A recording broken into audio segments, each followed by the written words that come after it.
Assalamualaikum warahmatullahi wabarakatuh. Nama saya Alvan Wahyudin, tinggal di Kabupaten Gresik. Usaha saya di bidang engineering dan construction.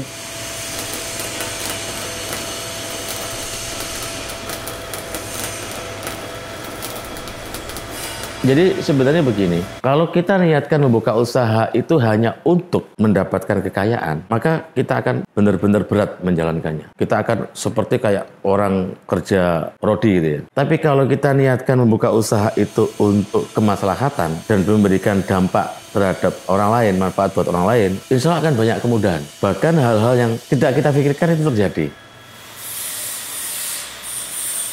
Jadi mulai pertama kali tahun 93 itu saya bekerja sebagai oilman, ngasih oli ke mesin-mesin pabrik. Terus 6 bulan lagi saya diterima kerja di PT Sony Corporation. 6 bulan juga karena saya memutuskan untuk saya pulang ke Gresik. Nah pas waktu saya pulang ke Gresik ditawarin kakak saya. Nah disitulah saya mengenal dunia project. Jadi awal karir saya, ya pekerjaannya macam-macam, mulai narik kabel, ya kan, terus angkat-angkat material besi. 1,5 tahun, waktu itu saya memutuskan pindah lagi karena saya ada tawaran pekerjaan yang lebih baik. Itu di Jakarta, di PLTGU Muara Tawar. Terus saya ditawarin jadi staf untuk progress control. Nah disitulah saya merasa pengetahuan dan pendidikan saya itu nggak cukup. Kalau saya nggak belajar lagi, kuliah lagi, mungkin sampai kapanpun ya, saya akan tetap sebagai karyawan yang posisi yang rendahan ya, karena pengetahuan dan knowledge saya itu sangat rendah. Jadi saya lulus SMA 93, nggak bisa melanjutkan kuliah karena ya masalah klasik ya, masalah finansial. Saya memutuskan saya harus kerja dulu. Dan dalam proses pekerjaan itu, gairah untuk saya tetap kuliah itu masih ada. Nah setelah saya di Jakarta itu, ketemulah teman-teman saya yang satu pekerjaan sebenarnya, kerjaannya sama, tugasnya sama, tapi gajinya berbeda. Saya digaji 500.000 sebulan. Sementara teman saya yang dari S1 gajinya 1 juta. Ya kan selisihnya kan jauh ya. Terus saya merasa memang saya harus belajar. Karena saat bekerja di Marubeni itu saya melakukan sebuah kesalahan. Saya tidak bisa mengerjakan tugas dengan baik yang diberikan oleh pimpinan saya waktu itu, Mr. Hattori. Saya dibilang, you are very stupid, dia bilang gitu. Saya tidak marah, karena memang saya merasa,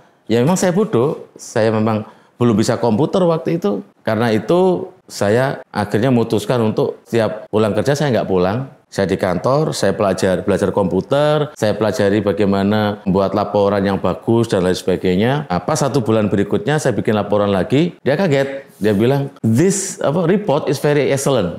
Bagaimana kamu bisa membuat report seperti itu? Ya saya belajar, saya bilang gitu. Dalam perjalanannya waktu kurang lebih sekitar 6 bulan, saya memutuskan untuk mengundurkan diri. Saya minta izin mengundurkan diri, tidak boleh. Sama Mr. Hattori, kamu nggak boleh mengundurkan diri, kamu masih harus banyak belajar di sini. Saya kalau mau mengundurkan diri, bilang ke Mr. Sato. Nah saya temui Mr. Sato, saya bilang Mr. Sato, saya tuh mau mengundurkan diri bukan saya mau kerja pindah ke perusahaan lain, bukan.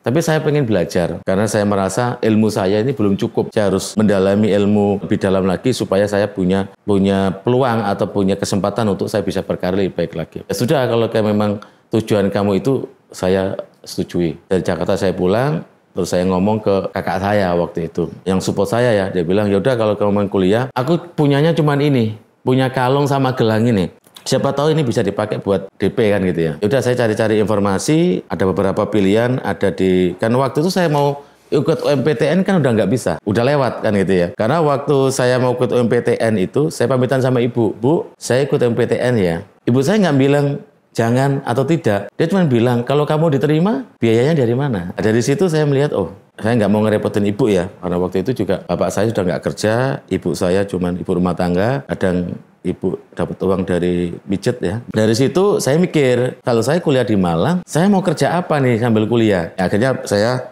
diterima di Touch. Terus uang DP itu kan bisa dibayar dicicil ya, 50% dibayar, 50% dicicil. Nah, 50%-nya itu dapat hasil jual gelang sama kalungnya kakak saya waktu itu. 2 juta atau berapa gitu loh waktu itu.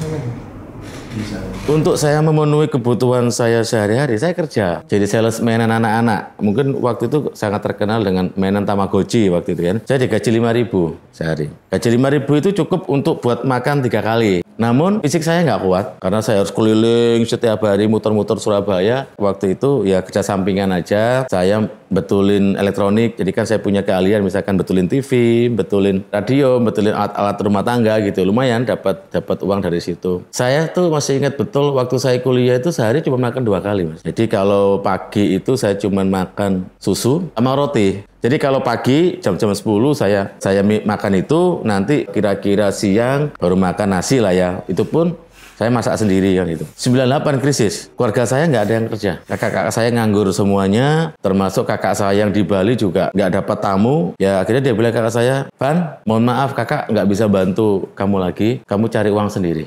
Akhirnya 98 saya memutuskan cuti. Saya kerja di proyek lagi. Nah, kebetulan waktu itu ada proyek di Gresik ya. Di Gresik namanya PT Smelting. Saya ketemu orang Jepang namanya Pak Ogawa. Nah, sering ketemu di lapangan karena kita pekerjaannya sering berdampingan kan gitu. Setelah 1 semester itu saya melanjutkan kuliah. Saya cukup punya tabungan kan. Tapi waktu itu benar-benar yang berat ya karena saya masih harus bolak-balik dari Surabaya ke Gresik. Itu naik motor ya. Jadi kalau pagi habis sholat subuh saya ke Gresik terus melanjutkan kuliah kan. Terus akhirnya dari situ saya mencari nih supaya tetap bisa kuliah gimana caranya. Waktu itu ada beasiswa Sumber Semar, ada beasiswa macam-macam lah ya. Tapi itu cukup buat untuk bayar kuliah. Tapi untuk makan sehari-hari kan saya harus cari. Akhirnya lanjut, saya kerja di perusahaan wedding entertainment. Cukuplah uang untuk buat biaya skripsi. Alhamdulillah. Saya masih ingat waktu itu saya dapat uang 300 ribu atau 500 ribu gitu ya. Waktu saya 2002 lulus itu kan saya masih belum dapat ijazah nih, masih nunggu ijazah. Yang saya lakukan setiap hari itu saya kirim lamaran. Jadi setiap hari saya cari lowongan di Jawa Pos waktu itu kan. Setiap hari 10. 1 bulan ada kalau nggak 200-300 lamaran saya kirim. Nggak ada yang dipanggil. Saya sampai ya Allah, kok susah banget ya cari kerja. Sehingga waktu itu saya agak sedikit gimana ya, nangis ya. Maksudnya orang cari kerja kok susah banget kayak gini gitu ya. Sampai harus keliling-keliling. Saya pernah juga masukin lamaran itu dimaki-maki sama security gitu ya. Sampai akhirnya kakak saya menghubungi saya. Kan ini loh lagi butuh supervisor electrical kan itu ya. Tapi saya nggak percaya diri karena emang saya belum pernah jadi supervisor kan. Tapi udah saya beranikan diri. Udah besok kamu datang aja bawa lamaran kan gitu ya. Nah pas waktu saya mengajukan lamaran saya diinterview. Yang interview itu yang Pak Ogawa yang saya kenal berapa tahun yang lalu mungkin 3 tahun yang lalu itu. Loh Pak Ogawa saya bilang gitu. Terus Pak Ogawa tanya, loh bukannya kamu dulu yang bantuin saya waktu saya di lapangan? Iya. Ya udahlah nggak usah interview dia bilang gitu. Nggak usah interview, aku udah tahu kerjaan kamu dia bilang gitu. Saya diterima kerja dengan kontrak waktu itu 1 tahun kan. Disitulah saya awal saya benar-benar saya ditantang betul itu saya harus bisa survival. Karena apa? Karena saya nggak dikasih tahu kerjaan saya apa. Kamu cari kerja sendiri dia bilang gitu. Kamu kerja sendiri. Kalau kamu nggak bisa cari kerja sendiri, kamu nggak bisa kerja di sini. Wah ini gimana ceritanya? Saya baru masuk, suruh saya harus cari kerja sendiri. Ya nggak ada job desk. Terus saya juga belum paham tentang pekerjaan di lapangan itu seperti apa. Lah udah. Akhirnya saya membuat semacam kayak challenge gitu ya di dalam diri saya sendiri. Saya bilang ke diri saya ini, Alvan, kalau kamu dalam waktu 3 bulan, kamu nggak bisa cari kerja, kamu nggak layak di sini. Jadi karena itulah saya kerja itu kayak nggak kenal waktu ya. Jadi berangkat pagi, teman-teman pulang, saya nggak pulang. Saya buka dokumen-dokumen perusahaan, saya pelajari. Alhamdulillah setelah 2 bulan tuh mulai pekerjaan itu saya dipercaya. Dapatlah satu proyek-proyek kecil gitu ya. Makin saya semangat kan. Terus Pak Ogawa sendiri juga semakin trust saya bahwasanya ternyata saya mampu kan gitu. Perusahaan yang saya ikuti itu adalah perusahaan kontraktor yang dia khusus untuk pemeliharaan PT Smelting. Jadi kalau kita cari kerja ya kita harus banyak berhubungan dengan para engineer atau supervisornya smelting kan. Jadi dari situ saya alhamdulillah mulai satu persatu kan saya dipercaya kan gitu ya. Terus saya bilang kemampuan saya cuma di electrical saja gitu. Kita butuh teman yang memang dia ahli di instrumen. Pak Ogawa bilang, loh dulu kan ada temenmu yang namanya Pak Budi yang bantuin saya di instrumentasi. Kamu masih punya kontaknya ya? Oh punya. Nah saya hubungi Pak Budi, ini cariin Pak Ogawa nih, mau diajak gabung lagi. Oh ya ta, ya wis oke tak datang. Dengan kedatangan Pak Budi itu saya semakin percaya diri kan. Artinya kita bagi tugas, saya lebih banyak di lapangan, Pak Budi yang banyak di kantor untuk desain dan lain sebagainya kan gitu. Pekerjaan di pabrik itu kan ada yang berhubungan dengan instalasi electrical instrumentasi. Jadi mulai pemasangan kabel, pemasangan panel, pemasangan sensor, pemasangan perlengkapan-perlengkapan yang berhubungan dengan electrical, misalkan kayak lampu, terus fire alarm dan lain sebagainya kayak gitu-gitu kan. PT Smelting itu bergerak di dalam peleburan tembaga dan menghasilkan emas juga. Jadi itu menjadi salah satu perusahaan peleburan tembaga terbesar di dunia. Salah satunya di smelting di Gresik itu. Perusahaan yang saya ikuti itu namanya PT Sanco Engineering, itu adalah menjadi salah satu perusahaan kontraktor yang mensupport pemeliharaan PT Smelting tadi kan gitu ya. Kolaborasi saya dengan Pak Budi semakin hari semakin dipercaya sama smelting kan gitu. Pekerjaan semakin banyak, kita juga bisa merekrut tenaga kerja yang baru dan sebagainya. Yang awal-awal dulu itu karyawan untuk electrical cuma mungkin 5-10 orang, itu makin bertambah sampai kurang lebih sekitar 30-50 orang. Dalam perjalanan itu, ya itu tadi, karena keinginan saya untuk punya usaha itu kan kuat ya. Jadi saya tuh gelisah, kerjaan kok gini-gini aja. Maksudnya itu sebenarnya pekerjaan saya nggak ada masalah. Cuman perusahaan saya yang saya ikuti ini kayaknya kok nggak berkembang. Tahun 2006 itu saya memutuskan mengundurkan diri. Karena waktu itu saya dikompori salah satunya oleh Pak Budi Chandra. Jadi dalam satu seminar itu bilang begini, Pak Budi, ada nggak yang mau jadi pengusaha gitu di akhir sesi seminar itu? Kalau ada silakan angkat tangan. Ya saya angkat tangan kan gitu ya. Yakin kamu jadi pengusaha? Yakin Pak. Serius ya. Gampang. Ikutin instruksi saya. Besok kamu resign katanya gitu. Resign gimana Pak? Loh kamu jadi pengusaha. Kalau kamu masih jadi karyawan, kapan mau jadi pengusaha? Masalahnya saya belum tahu usaha saya apa. Ya justru itu. Makanya kamu besok resign terus kamu pikirkan mau jadi usaha apa. Ya sudah, ini dikasih buku saya. Waktu itu bukunya Pak Budi Chandra kan yang terkenal Cara Gila Jadi Pengusaha. Sudah, buku itu saya bawa pulang, saya pelajari. Di dalam buku itu kan ada diajarkan namanya bodol ya, berani optimis dana orang lain. Botol, berani optimis tangan orang lain. Terus bongol, berani optimis otak, pokoknya gitulah, otak orang lain dan sebagainya. Nah dari situ, oh iya ya, kenapa kok nggak saya tawari bos saya aja bikin perusahaan kan gitu. Ceritanya kayak gitu. Nah, saya bilang, bos, saya mau mundurkan diri. Kamu mundurkan diri mau usaha apa? Ya itu, saya mau cerita ini, kalau mau kita bikin usaha. Usaha apa? Yaudah kita bikin perusahaan khusus electrical instrumentasi saja. Oh perusahaan ini nggak lama juga pasti akan tutup karena memang perusahaan ini nggak sehat. Aku bilang, Mbak, saya tak pelajari dulu gitu. Kira-kira butuh modal berapa, terus bagaimana, bla bla bla bla dan sebagainya. Ya udah, akhirnya besoknya dia menemui saya. Ya udah, setuju ya kita bikin perusahaan. Tapi kamu jangan mundurkan diri dulu. 1 bulan ini kamu persiapkan semuanya. 1 bulan itu saya mempersiapkan bikin PT, sewa kantor, beli perlengkapan kantor dan lain sebagainya. Ini butuh modal berapa? Lah saya kan bingung. Butuh modal berapa gitu. Ya sudah, saya bikin perencanaan sederhana aja. Bikin buat sewa kantor, kira-kira untuk 3 tahun ya, beli peralatan kantor, terus dan sebagainya. Nah dari situ karena uangnya mepet ya. Saya sih beli peralatan kantor itu bekas semua. Sampai akhirnya 1 bulan udah siap semuanya, saya memutuskan untuk saya resign. Terus Budi masih tetap di perusahaan tersebut sama Pak Ogawa. Nah, itu cara strateginya kayak gitu. Disitulah awal-awal saya mulai tuh menawarkan pekerjaan itu kepada klien saya PT Smelting. Saya bilang saya nggak di PT Sanco Engineering lagi, saya PT Asuka. Loh PT Asuka itu perusahaan apa? Ini perusahaannya Pak Ogawa. Terus saya diminta untuk memimpin perusahaan ini. Ya sudah, nanti cobalah kalau memang ada kerjaan saya tawarkan ke Asuka. Waktu itu saya ingat betul saya ketemu dengan Pak Joko. Pak Joko Supriyatno itu dulu karyawan PT Smelting sebagai engineer kan gitu. Nah disitulah awal-awal saya dapat pekerjaan kecil-kecilan dari Pak Joko. Jadi awalnya itu ya kurang dipercaya juga sih. Terus pas saya bilang, gak apa-apa Pak, kalau misalkan ada trouble atau apa tengah malam hubungi saya aja. Kok ya kebetulan gak lama setelah itu kejadian trouble tengah malam. Trouble tengah malam, orang dihubungi gak bisa, hubungi saya. Pak Alvan, ini bisa nggak ke pabrik? Ada Pak, ada trouble nih, bisa bantuin nggak? Ya butuh karyawan berapa? Butuh orang mungkin nggak banyak sih, kira-kira mungkin 5 gitu. Saya berangkat ke pabrik. Alhamdulillah saya bisa bantu menyelesaikan trouble tersebut. Mulai tuh kita dipercaya pekerjaan kecil-kecilan itu. Dan waktu itu kita belum punya apa-apa, ibaratnya peralatan kerja sewa, terus kita untuk di lapangan itu masih pakai gerobak. Jadi kita bikin gerobak itu, kita dorong-dorong ke lapangan. Jadi ya sudah apa adanya kan, yang penting pekerjaan jalan. Baru setahun ya. Terus Pak Budi, saya bilang Pak, perusahaan sudah siap. Pak Budi keluar aja, gabung sama kita. Setelah 3 tahun, baru Pak Ogawa yang keluar dari perusahaan tersebut, gabung sama kita. Nah perusahaan itu yang dulu akhirnya kolaps. Kalau beneran. Karena kita sudah mempertimbangkan perusahaan ini nggak akan lama. Karena ya tadi ada budaya korupsi, terus adanya orang-orang yang tidak loyal terhadap perusahaan dan lain sebagainya. Jadi sudah kelihatan polanya, sudah kelihatan. Nah dari situlah saya terus mengembangkan perusahaan ini.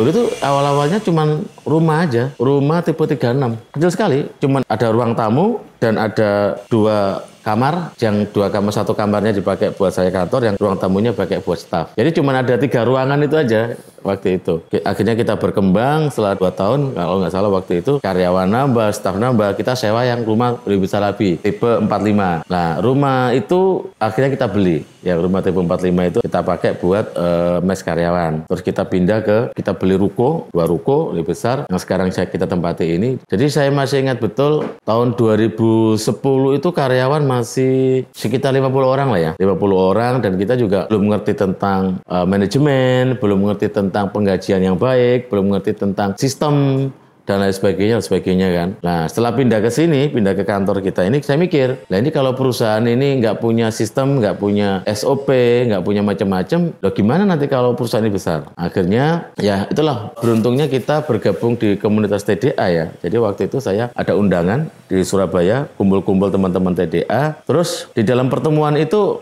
semua yang hadir ditanya, perusahaanmu mau ngapain nih ke depan gitu ya. Ya saya ngomong nyeletuk gitu aja, kita mau bikin ISO gitu. Terus tiba-tiba ada Bu Alina, "Loh Pak, kalau mau ISO saya bisa bantuin gitu." Ya udah kalau gitu Pak, Bu, datang aja ke kantor. Kalau mau datang besok atau lusa datang aja, kita ngobrol. Nah, Bu Alina datang menawarkan diri untuk jadi konsultan ISO. Saya itu ya marketing, ya eksekutor lapangan, ya supervisi, ya macam-macam lah, semua dikerjakan sendiri gitu. Nah, setelah itu wah kayaknya nggak bisa nih kalau perusahaan kita jalankan dengan cara-cara yang masih konvensional kan. Dibantulah Bu Alina untuk bikin SOP sesuai dengan standar ISO. Saya masih ingat betul itu tahun 2010 kita udah menginisiasi itu. Tahun 2012 kita dapatlah sertifikasi ISO. Saya waktu itu juga bingung, Mas. Kita tuh pengen punya sistem manajemen kan gitu ya. Tapi sistem manajemen seperti apa? Saya tanya-tanya ke teman-teman dan sebagainya. Ya kalau mau sistem manajemen yang baik ya namanya ISO. Nah gitu loh. ISO itu International Standard Operation kan gitu ya. Nah kita pakai itu, dan itu udah diakui oleh dunia internasional. Kalau kamu punya perusahaan punya sertifikat ISO, kamu akan diakui oleh klien kamu kan gitu ya. Karena salah satu syarat kalau kita misalkan untuk bisa dapatkan pekerjaan itu salah satu syaratnya bisa. Jadi saya punya sertifikat ISO itu. Nah, cuman saya melihat ISO ini bagus, tapi sulit untuk dalam implementasinya. Apalagi semuanya masih dikerjakan pakai sistem konvensional kan gitu ya. Maka ini akan menghabiskan banyak waktu, akan menghabiskan banyak biaya, terutama untuk di sisi administrasi. Saya punya ide kreatif waktu itu. Ada software namanya SAP, ada software yang ERP yang namanya Oracle, atau software ERP yang namanya Voodoo atau apa waktu itu. Nah, saya pelajari semuanya. Tapi kok nggak ada yang cocok nih dengan bisnisnya kita gitu ya. Kita mau paksakan juga sulit. Terus kita hitung-hitung biayanya juga besar juga kan. Waduh, gimana caranya kan gitu ya. Kita carilah programmer kan. Ketemulah salah satu programmer, kebetulan beliau juga tinggal di Gresik juga. Kita kasih challenge waktu itu untuk bikin software untuk yang berhubungan dengan HR, Human Resource Management, HRM. Nah, dari situ berhasil kan kita bikin software HRM-nya berhasil. 6 bulan itu sudah bisa kita running kan gitu. Akhirnya saya challenge lagi. Mungkin nggak ini dibikinkan untuk digabungkan dengan misalkan untuk ke sistem keuangan? Memungkinkan nggak ini nanti dikembangkan ke sistem pengadaan? Memungkinkan nggak digabungkan ke sistem inventory dan sebagainya? Oh bisa Pak, cuma butuh waktu dan biayanya cukup besar. Kira-kira habis berapa? Wah nggak tahu ya, kurang lebih kalau ini dikerjakan setahun, 2 tahun ya lumayan dia bilang gitu. Ya sudah, kita kerjakan aja pelan-pelan gitu.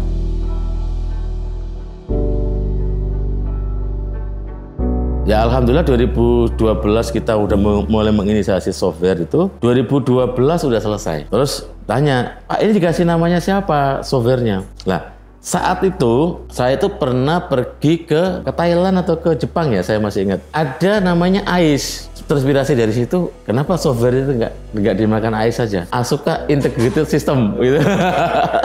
2013 kita trial nih selama 1 tahun. Tapi saya bilang, karena trial maka sistem konvensional harus tetap connect dengan sistem digital. Harus dua-duanya jalan. Loh Pak, kerjaan saya kan jadi nambah gitu. Nggak apa-apa, nanti kalau ini berhasil, saya kasih bonus 1 bulan gaji.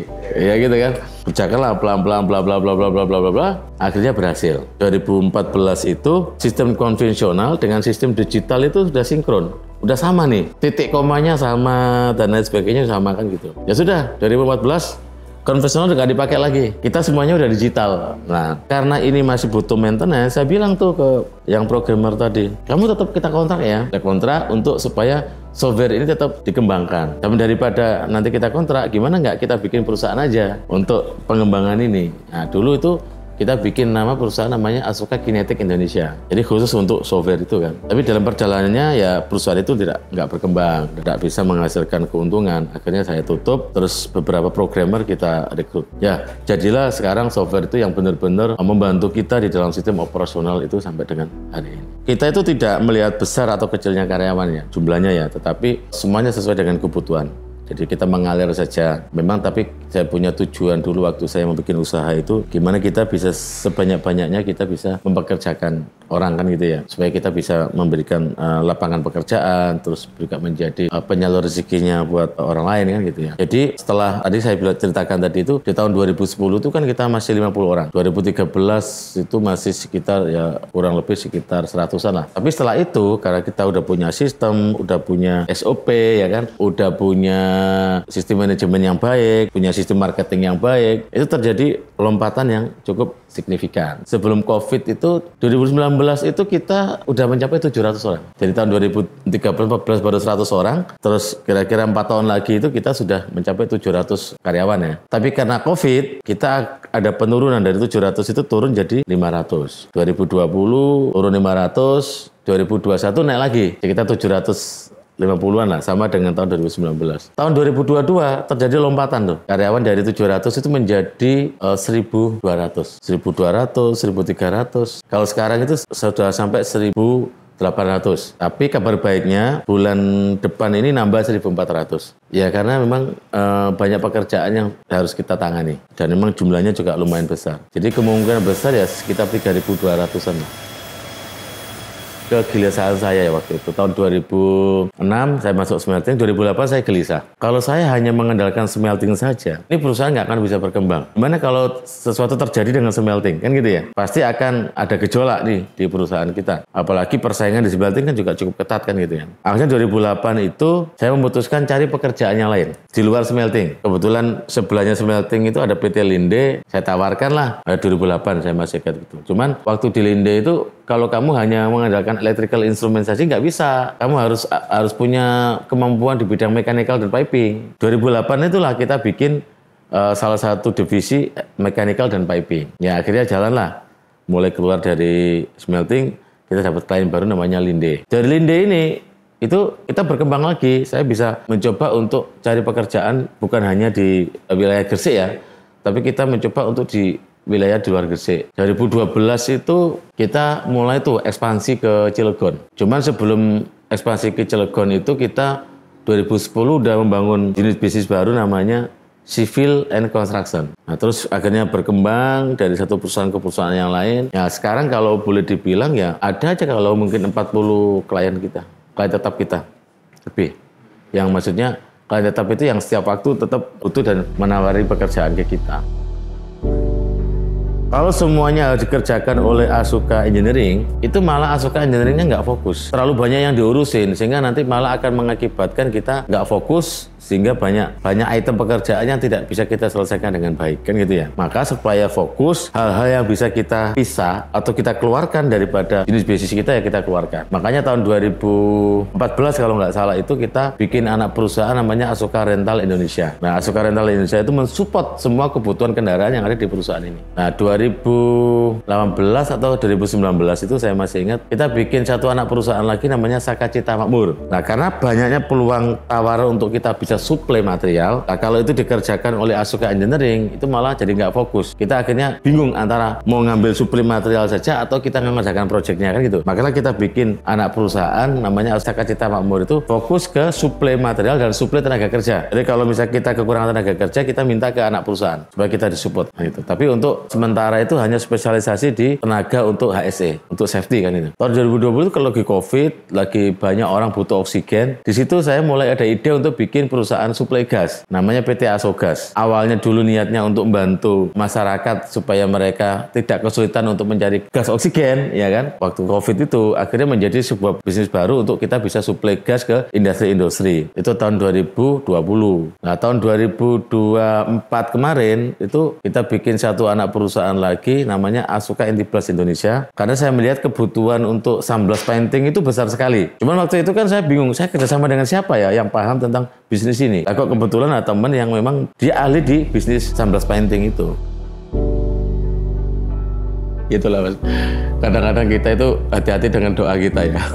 Kalau kita itu berdoa, ya Allah kasih saya kesempatan untuk bikin perusahaan bisa menampung karyawan seluas-luasnya gitu ya. Setiap tahun kan kita terima dividen Mas. Kadang bingung ini uang ini mau dikemanain. Taruh di bank juga tidak banyak memberikan manfaat kan. Akhirnya saya itu waktu itu punya ide untuk bikin klinik kecantikan. Berikutnya lagi dapat dividen lagi, mau bikin apa lagi ya bingung. Akhirnya ada orang jual apotek, kita beli apoteknya. Saya pengen punya bisnis kayak restoran kan gitu ya. Karena dulu orang tua saya itu juga senang bikin makanan kan gitu. Dulu pernah bikin restoran namanya Suka Kepiting. Berjalan 3 tahun, namun akhirnya saya putuskan untuk tidak saya lanjut. Saya rubah menjadi bisnis oleh-oleh haji dan umroh. Nah itu juga saya kerjasama dengan salah satu anggota TDA Surabaya. Terus saya dapat dividen lagi, bingung lagi mau diapain lagi gitu ya. Ada ide bikin toko skincare kan ya. Saya kerjasama dengan anak TDA juga, bikinlah Panda Lovely di Gresik. Dan yang terakhir, karena saya itu senang ngopi, senang ke kafe, daripada saya ngopi ke kafenya teman-teman, saya bikinlah bisnis kafe tadi. Jadi akhirnya ada 5 usaha di luar usaha yang utama tadi kan gitu ya. Jadi sebenarnya itu bisnis nggak boleh dibilang bisnis samping, nggak boleh ya, tetap bisnis yang memang harus profitable tapi tidak mengganggu bisnis utama kan gitu ya. Ya tujuannya memang saya kepingin membuka lapangan pekerjaan yang baru dan juga uang yang saya terima dari hasil dividen itu memberikan dampak manfaat yang lain gitu ya. Daripada harus ditaruh di bank kan juga tidak banyak manfaatnya gitu.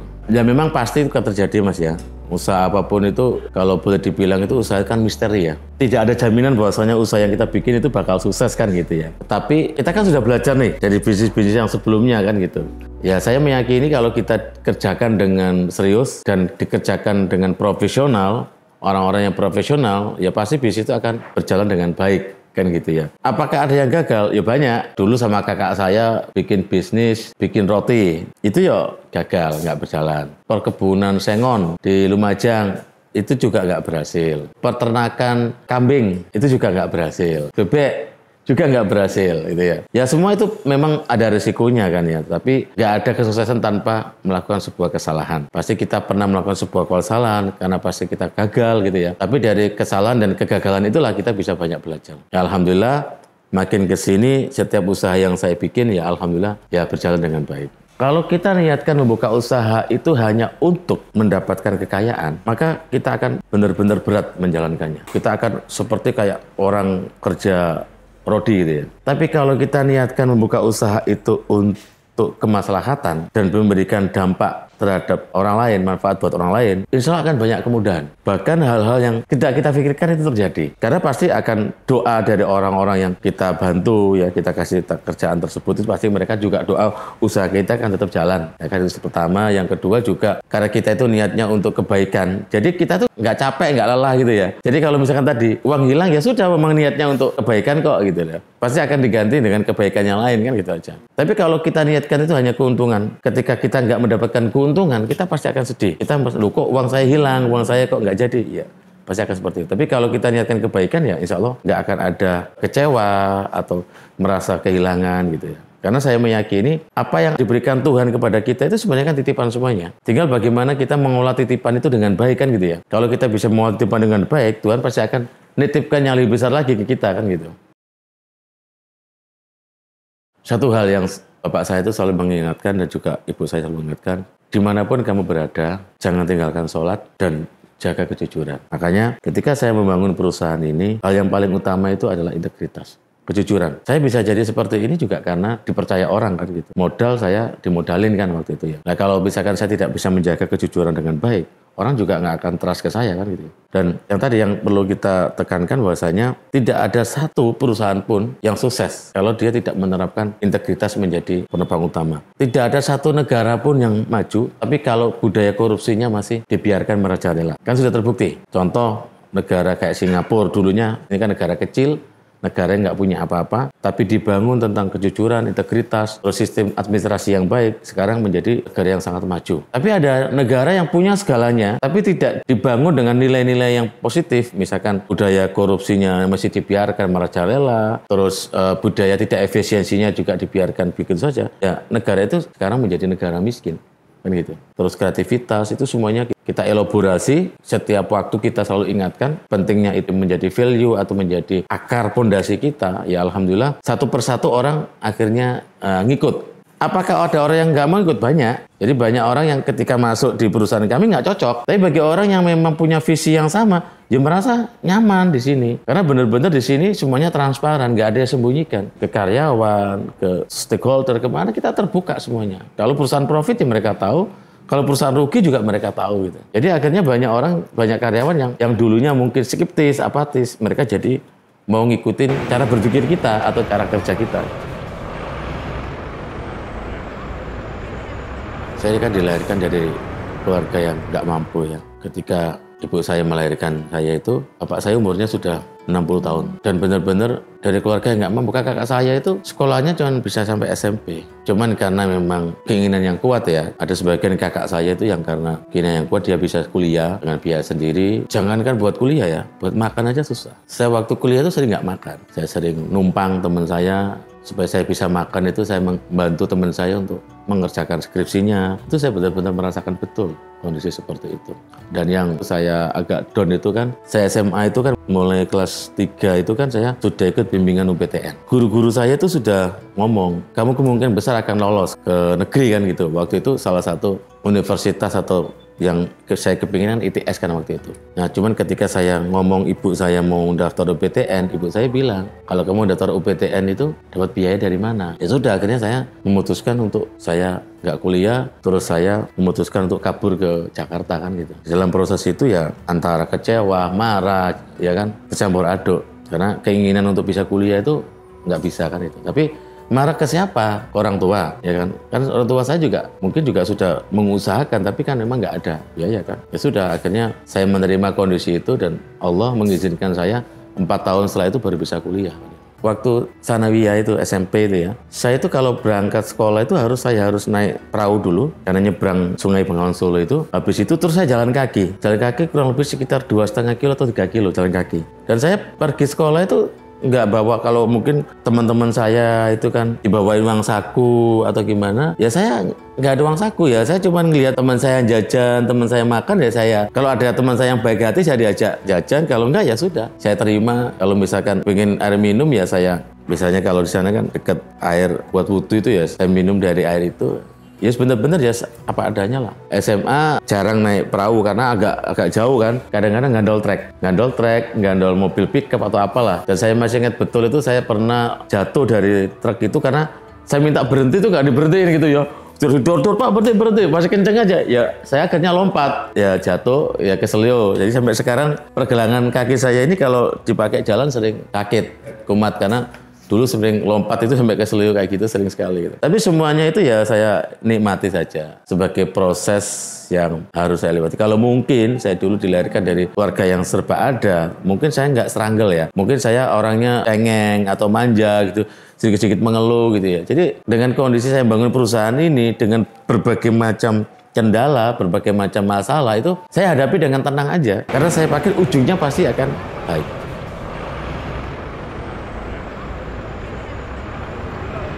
Jadi waktu itu begini, Asuka itu pernah mendapatkan customer yang dimana kita maintain customer itu supaya nantinya kita dapat kontrak yang jangka panjang kan gitu ya. Pas waktu kita tender, kita ini kalah karena harganya kita dibocorkan ke kompetitor kan. Jadi saya merasa perjuangan saya ini sia-sia nih selama sekian tahun ini untuk bisa mendapatkan kontrak itu kan gitu. Dan saya sempat telepon ke teman saya dan saya ya jujur aja nangis, bukan nangis yang saya merasa kok saya gagal kan gitu ya. Tapi dia bilang begini, udah kamu santai aja gitu. Itu mungkin bukan rezekimu di situ. Kalaupun kamu sekarang kamu dapat itu, kamu mungkin juga pasti akan muncul masalah kan gitu. Itulah positif aja, nanti kamu akan dapat lebih baik kok. Awalnya saya seudon ya sama orang lain, akhirnya saya rubah. Udah, Allah saya minta maaf karena saya seudon, saya tahu takdirmu itu akan jauh lebih baik. Benar, dalam perjalannya waktu, perusahaan yang menang tersebut itu bermasalah, Pak.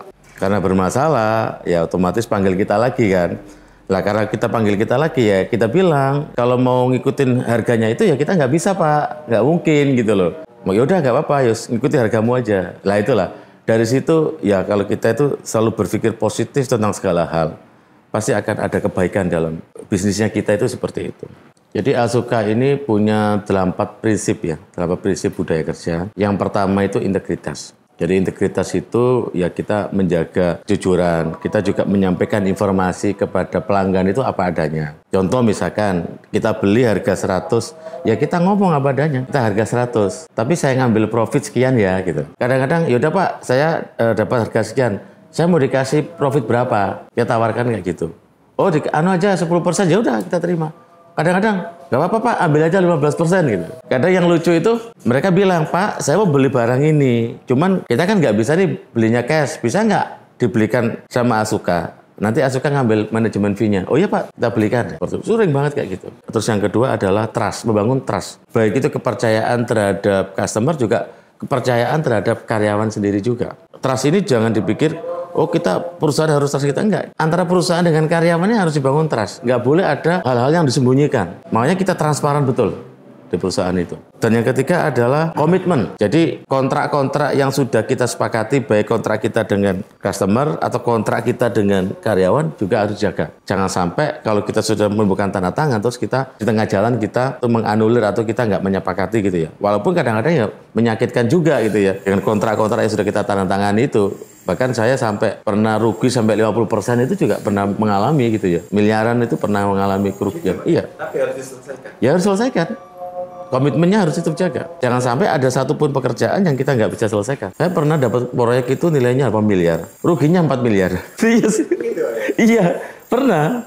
Tapi juga pernah dapat proyek 10 miliar, untungnya 5 miliar juga pernah. Makanya kita kan nggak boleh ini kan. Ya kalau rugi ya kita syukuri, kalau untung ya kita syukuri gitu. Jangan terus kita untung terus syukur, ruginya nggak syukur kan gitu ya. Mental yang kuat. Kita juga harus punya fisik yang kuat kan gitu ya. Artinya pekerjaan ini kan memang keras ya. Di kontraktor itu pekerjaannya berat, keras. Jadi kalau kita nggak punya mental yang kuat ya kita nggak bisa menyelesaikan pekerjaan itu dengan baik kan gitu ya. Apalagi pekerjaan-pekerjaan yang tempatnya itu jauh dari akses, di pedalaman, di remote area, itu kan berat sekali. Jadi kalau kita punya mental ya saya rasa itu bisa terselesaikan dengan baik. Kelima itu adalah kita harus punya quality ya, kita harus bisa menjaga kualitas ya. Nah kebanyakan ya ini kan masalah kebiasaan ya, orang kita itu kalau mengerjakan sesuatu itu menurut saya kualitasnya kurang bisa maksimal karena kita tidak membiasakan sesuatu itu dikerjakan dengan baik.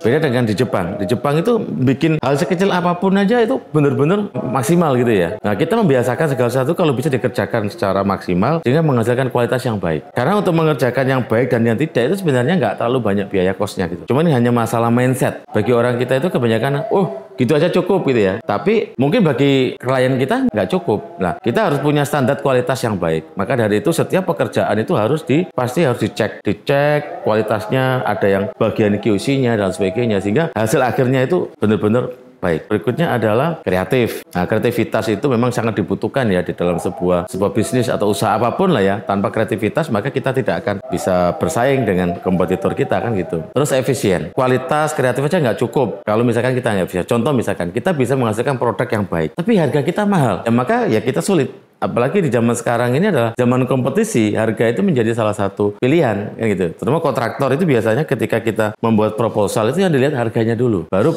mereka akan lihat kualitasnya. Terus yang terakhir itu adalah family. Nah, semangat family ini yang benar-benar menjadi daya yang sangat kuat di Asuka. Jadi bukan hanya sekedar tim itu hanya kalau kita ngomong tim, ya kita hanya di lingkup pekerjaan. Tapi kalau sudah family, itu di luar pekerjaan pun kita juga harus bersama-sama gitu. Jadi kalau kita ada karyawan yang kesulitan atau apa ya, perusahaan memang punya kewajiban untuk membantu. Dalam 4 prinsip budaya kerja itu bukan hanya kita setiap hari kita sampaikan secara lisan ya, verbal, tapi benar-benar diterapkan.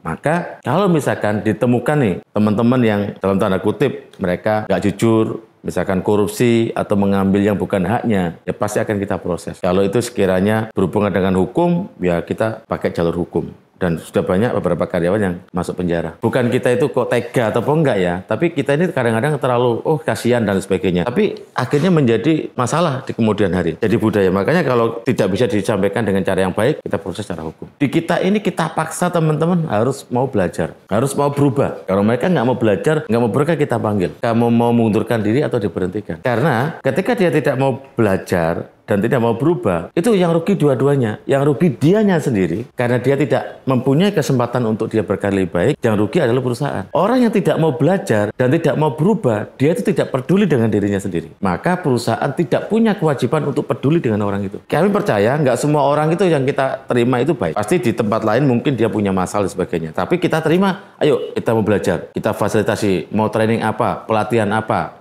Kalau perlu mau sekolah apa, kita biayai. Tapi ya tadi, ketika mereka sudah belajar, mereka wajib menyampaikan atau memberikan pembelajaran kepada teman-temannya atau kepada adik-adiknya. Supaya ada transfer knowledge kan gitu ya. Maka di sini itu sehari-hari kita mesti ada pelatihan, training, terus setiap hari. Bahkan beberapa teman-teman yang memang kita lihat punya potensi bagus, kita tawarin. Kalau yang dari lulus SMA ya kita tawarin S1.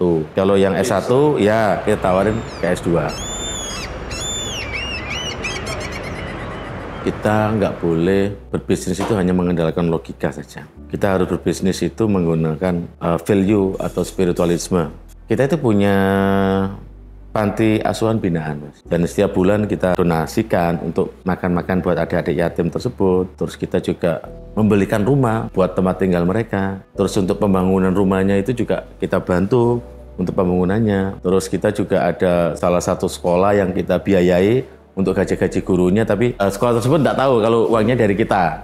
Ya, ada yang juga seperti itu. Terus mungkin untuk pembangunan masjid atau musola atau apa, kita bantu. Kan kita punya teknologi untuk membangun peranca itu kan ya. Itu kita free-kan semuanya. Saya masih ingat betul salah satu ungkapan dari guru saya. Sebenarnya bisnis itu adalah tempat untuk menyalurkan rezekinya ke orang lain. Jadi Allah itu kan nggak mungkin ngasih rezeki langsung ke orang tersebut kan. Harus melalui sebuah aktivitas pekerjaan. Lah, kami ini yang dikasih amanah untuk menyalurkan rezeki itu ke mereka-mereka itu. Tuhan udah ngasih tahu kalau kamu amanah untuk menyalurkan rezeki ini, kamu tak kasih fee atau tak kasih insentif lah banyaknya kan gitu. Lah, kalau misalkan kita bisa menyalurkan rezeki tadi itu dengan tepat dan baik sesuai dengan yang sunnahnya, maka Tuhan juga akan memberikan rezeki yang lebih besar lagi untuk disalurkan ke mereka. Yang kita yakini itu seperti itu. Makanya kita tuh sama sekali nggak ada ketakutan sedikit pun, mau jumlah karyawan berapapun, insya Allah kita siap. Jadi kalau kita dikasih tanggung jawab misalkan untuk menyalurkan lebih besar lagi, ya alhamdulillah ya kita siap, kita syukuri. Otomatis ya dengan kita bisa menyalurkan lebih besar lagi, insentifnya buat kita kan juga lebih besar gitu. Kesan saya di sini itu adalah sebuah perusahaan yang unik, menarik, seksi, sehat dari finansialnya. Perusahaan ini strength point-nya itu yang menarik begitu. Jadi target-target yang dicanangkan luar biasa dan pencapaiannya itu penuh perjuangan gitu. Jadi kadang-kadang di awal tahun itu wah ini berat ya karena konsumen, tapi tiba-tiba di pertengahan menjelang pertengahan tahun itu panen nih kita gitu ya. Nah itu. Nah, kemudian yang menarik yang kedua adalah kesan yang saya dapatkan adalah disiplin.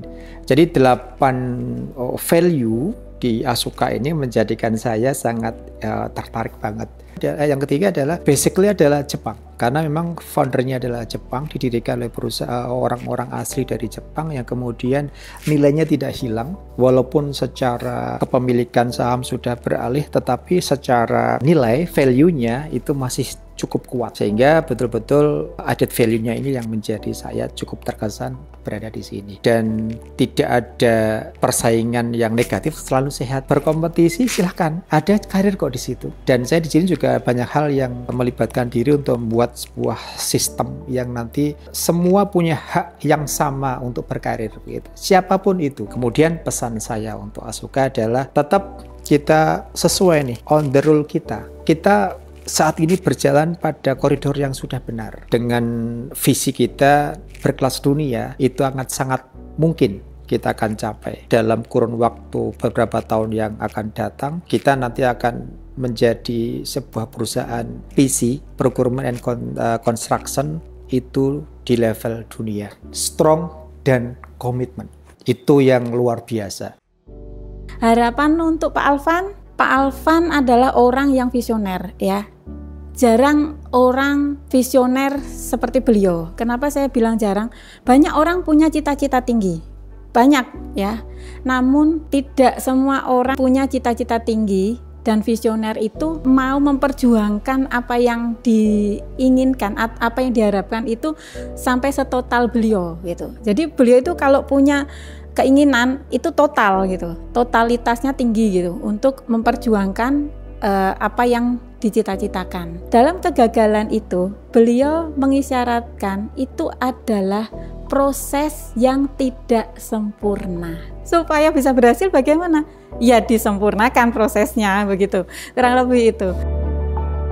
Suatu wadah yang bermanfaat kepada semua, terutama untuk masyarakat sekitar dan akhirnya bisa menolong untuk semua masyarakat di Indonesia bisa tertolong, dimudahkan untuk mendapatkan pekerjaan. Kami berusaha lurus, artinya kami tidak bertujuan untuk memperkaya diri atau memperoleh jabatan gitu, tapi adalah untuk bermanfaat untuk semua masyarakat sekitar, terutama untuk bangsa Indonesia. Harapan saya bisa bermanfaat untuk semua orang di sekitar.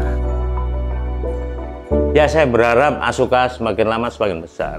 Walaupun Asuka itu terjadi berapa warna-warni background dari resource-nya. Tapi hanya dengan kepemimpinan Pak Alvan yang sudah berpengalaman dan dalam mengelola resources, saya harapkan Asuka semakin besar, besar, dan besar.